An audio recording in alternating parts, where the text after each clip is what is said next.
Good morning. It is 10:30, and so I'm going to go ahead and get started.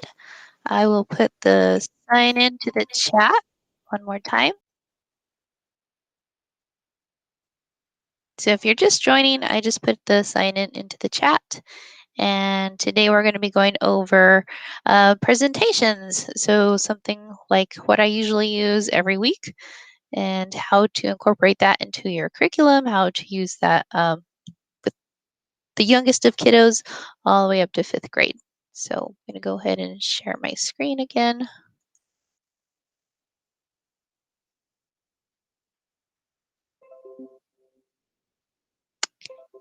And today is National Tortilla Chip Day. So if you don't have some chips and salsa with you like I do, go ahead and get you some chips and salsa and enjoy the presentation that I have for you today.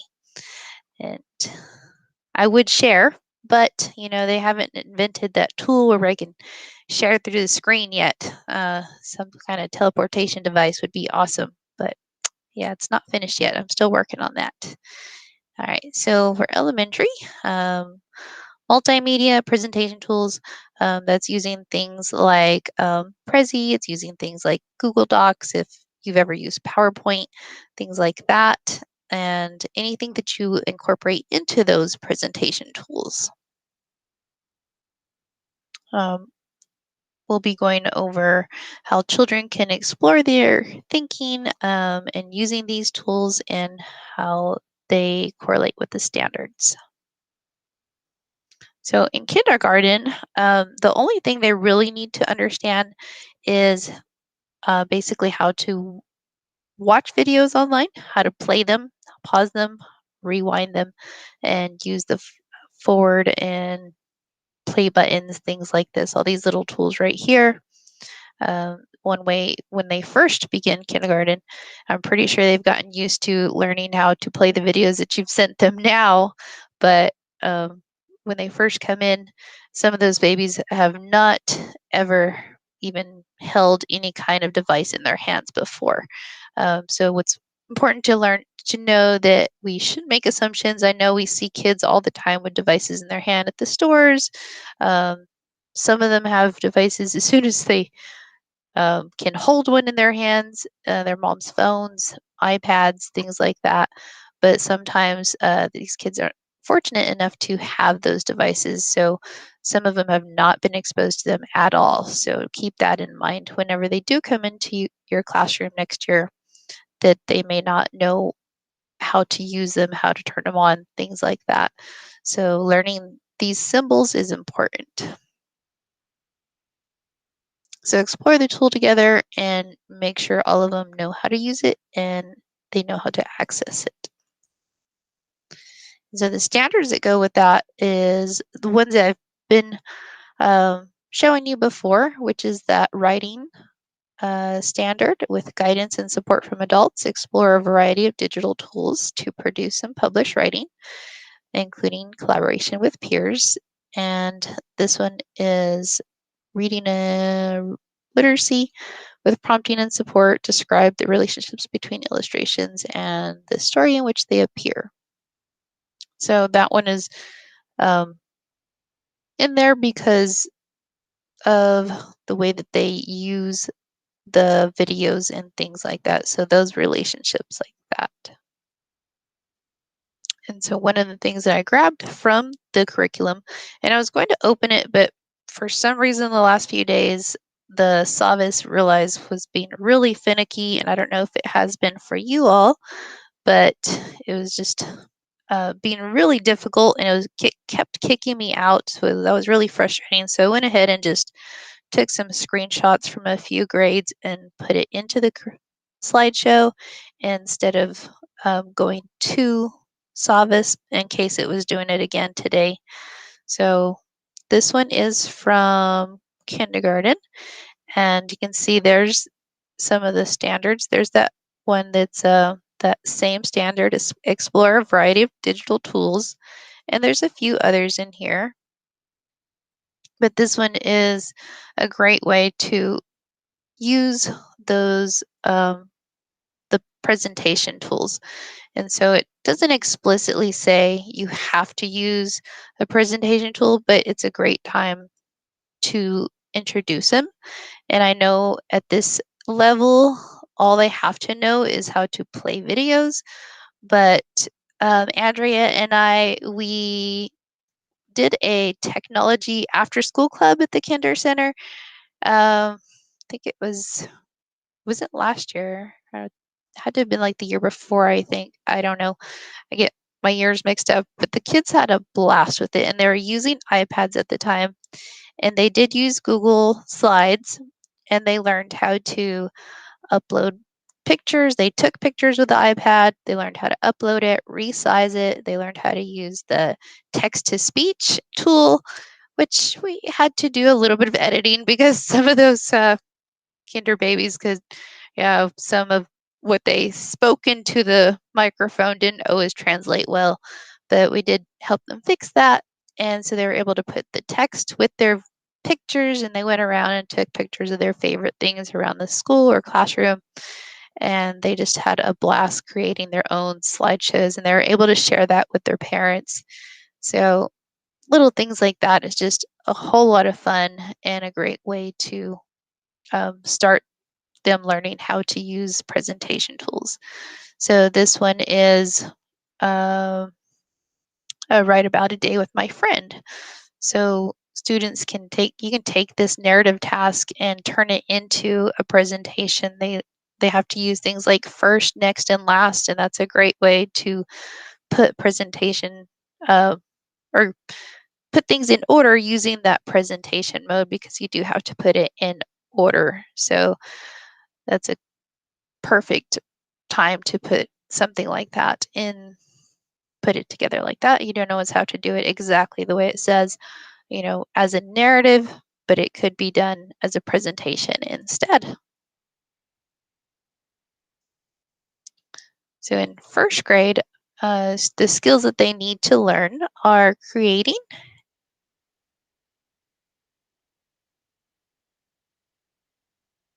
kinder doesn't quite have together, but you can, if especially here later in the year, you can go ahead and introduce those skills. And in first grade, they are introduced to them. And of course, reinforcing how to watch videos, how to use the buttons on videos, like play, rewind, and pause.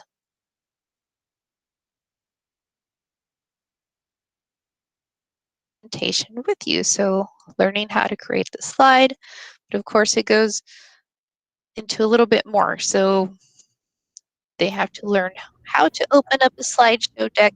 They have to learn how to title a slideshow. So those little things, teach them explicitly, do it in little baby steps, and show them how to create just one slide at a time, show them how to open up just one tool at a time on the slideshow. So show them which tool they would use to create text, and then little baby steps at a time. And the standards with that are very similar to the ones that were introduced in kindergarten, which is that writing standard. And so that one stays pretty much the same. And then this one changes a little bit. It's use illustrations and details in a story to describe its characters, settings, or events.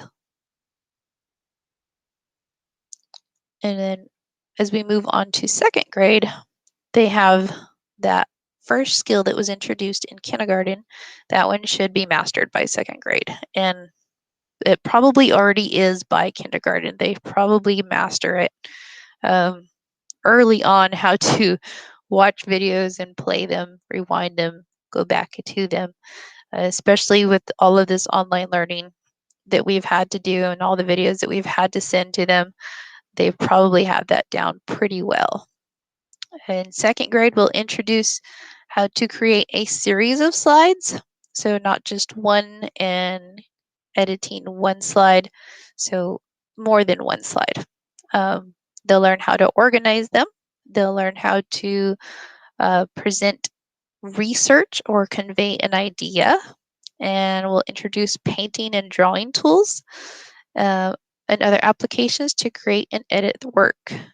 And we'll reinforce the editing and formatting text on a slide. And this one is optional, copy and pasting, importing graphics from another website onto their slides. Because with Google Slides, you can import images from within there, or you can teach them how to import images from like off the web. So those are some things you'll have to consider which one you want to show them how to do, and or if you want to show them how to find images from within the Google Slides. So some tips here. Students can use Google Drawings or Google Docs, which is their own, and then add them to their presentation. So if you're not familiar with Google Slides yourself, remember you can always come to me and I can show you how to use Google Drawings, how students can use their own drawings and then put those into their own slides. Google Drawings is one of those tools that is not as well known. It's not as familiar because we don't use it as often, but it is a pretty neat little tool that they can use. And there is another one where they can even draw, and not just create graphics and things like that, but they can actually draw their own and put it onto their slide. So let me go back here. Any questions so far? No? Okay.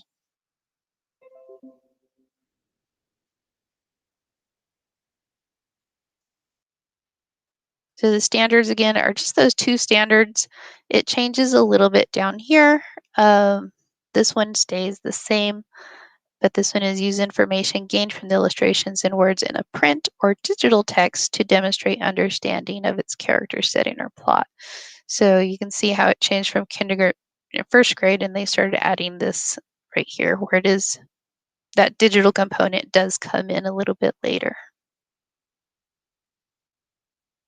So an example from the Ready Gen in from second grade that I pulled in was another performance-based assessment, and this is basically where you'll find a good time to bring pull this in together and use presentation tools would be on these performance-based assessments. And there's other times where you could use it. If you look at the beginning of your units, you can look at the writing, you can look at where it shows, let me think, where it has the centers, the different centers. You can use some of those parts too and pull in some of those activities and make it one of your presentation activities there. But I found that these work really well as an assignment that you can use or activity. Just because it does go along with this this standard right here, and and this part right here. I mean, it just fits really well, and you could basically like walk it through that with the students. So this one is talking about, Johnny Appleseed, and the students will choose the lessons and write their opinions.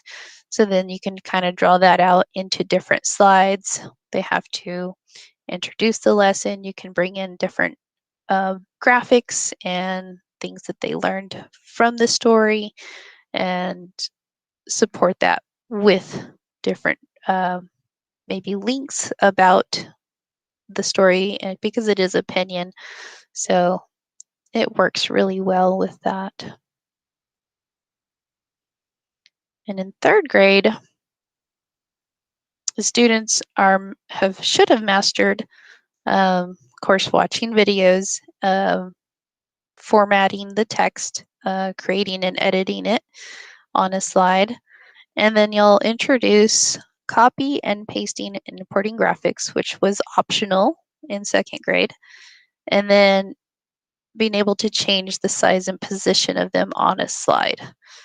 And like I said, if kindergartners could do that whenever we worked with them, of course, there were a lot of us, and there were very few kids in that little group. And when I've worked with some classrooms and I've gone into the classrooms, it is a lot. So I was kind of bouncing around from here to there when I would introduce students to using Google Slides. Um, we would have to do like in little chunks, but they loved using presentation tools and they loved creating slides. So um, getting them to learn how to use those tools is another thing. But yeah, just a little bit at a time, and they do pick up on it. And a lot of times the students, once one of them does, they'll help the other student with them.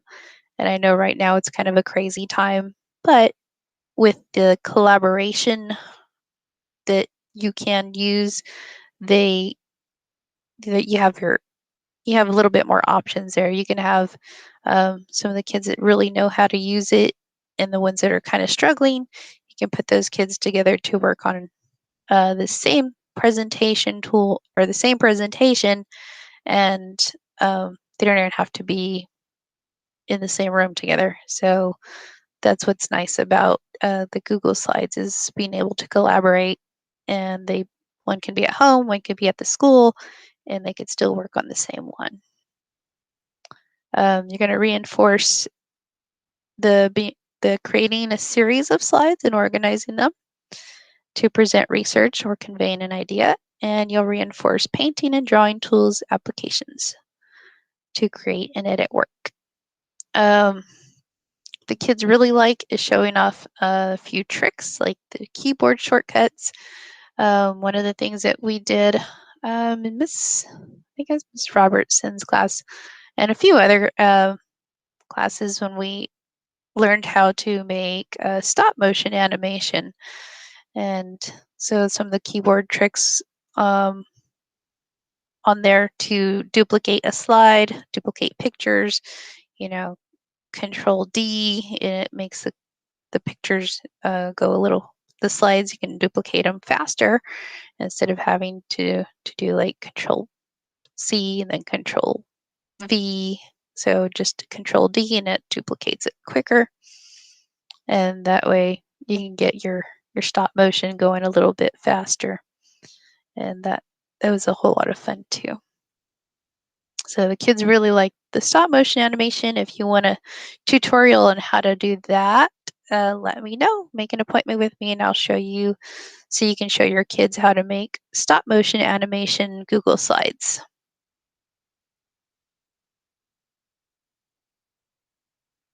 And the standards, oh, there's another standard that gets added in here. So we have the same one that we've been using, and they've added this part right here, which is using those keyboarding skills. And this one changes a little bit. So they're going to create engaging audio recordings of stories or poems that demonstrate fluid reading at an understandable pace. Add visual displays when appropriate to emphasize or enhance certain facts or details. So I know slides, especially my slides, are kind of boring. It's mostly just words and pictures, but you can add so much more to slides to make them much more multimedia. You can add videos, you can add audio. It is a little bit of a workaround on Google Slides, but there is a way to add audio to your Google Slides.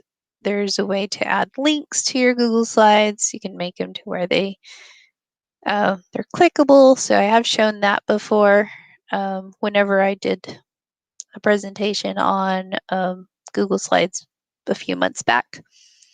But if you weren't able to go to that one, it's in the Cavern Crusade. You can go back and watch it, or if you want a one-on-one session with me, you can go ahead and set that up as well.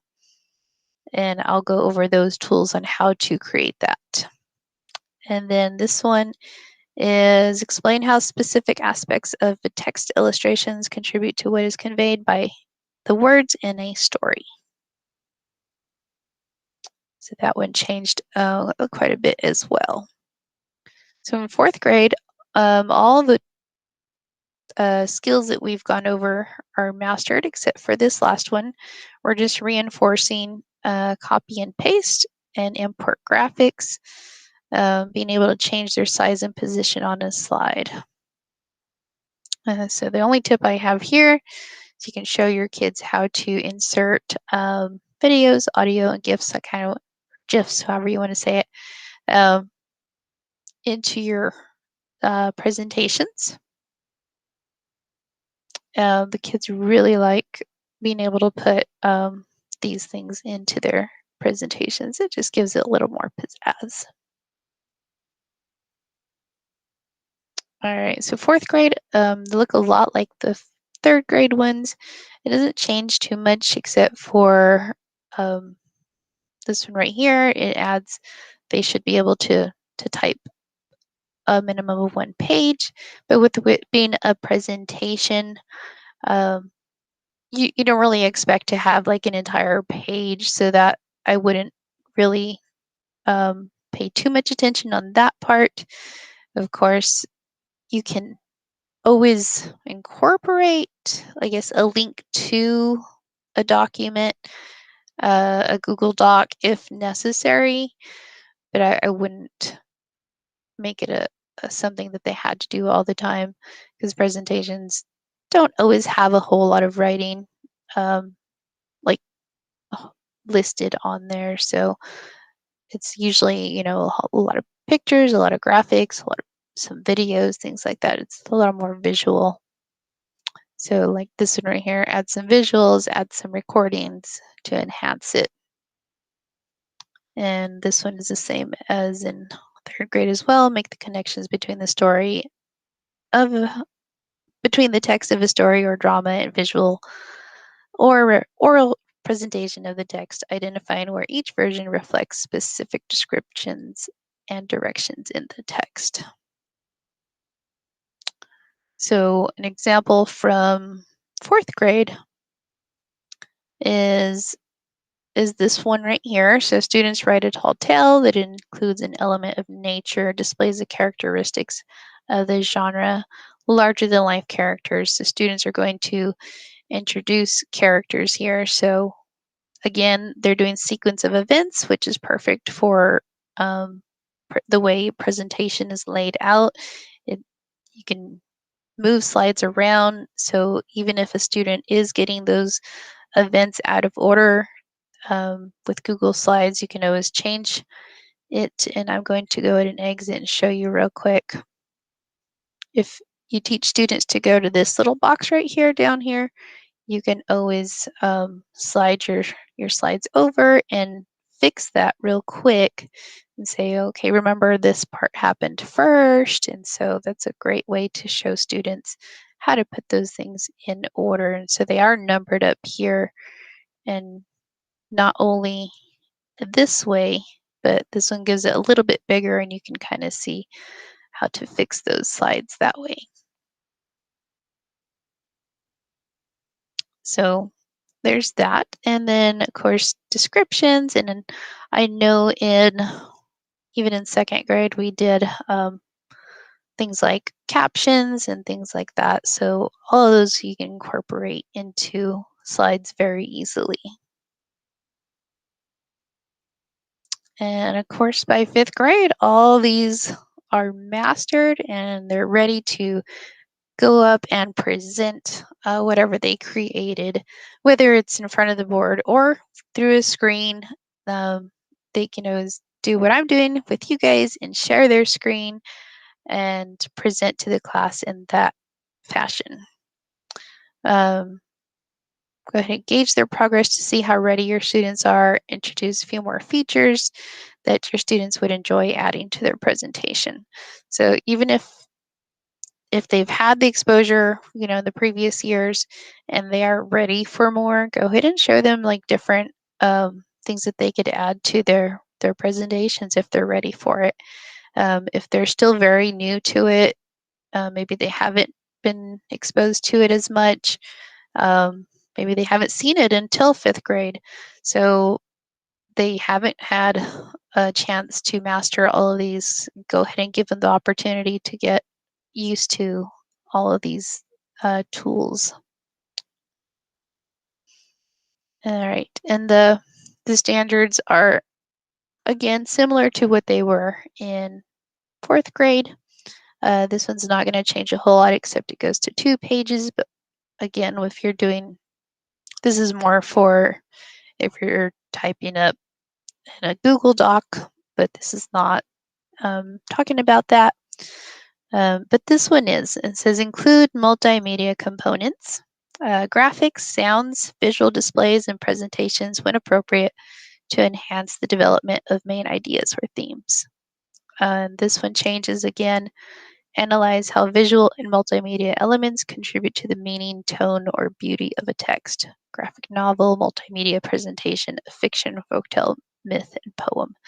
So you can see, like, this was the same standard that we started in kindergarten, how it changed and progressed from kinder to 5th grade, and why they started with what they did.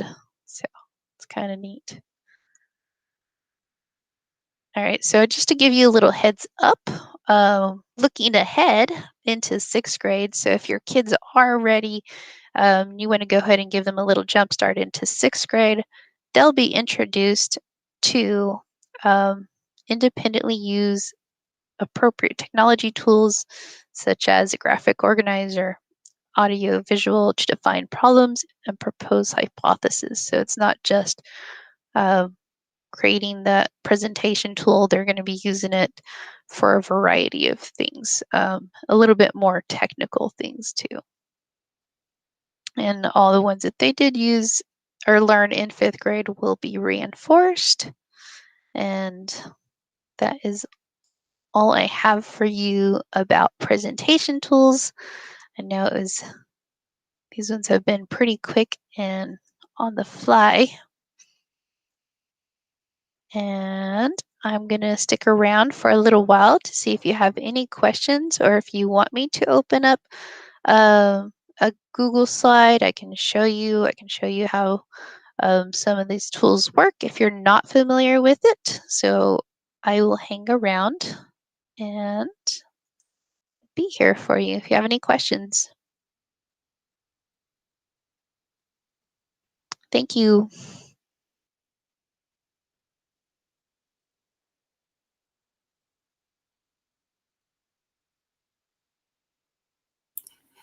Thank you, Anita. We couldn't quite get the chat to work, but thank you from Sunset First Grade Team. We appreciate you so much. You are awesome.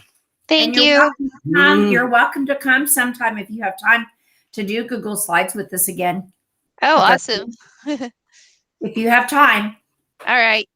Thank you. Thank you. Thanks. Thank you, Anita. Thank you.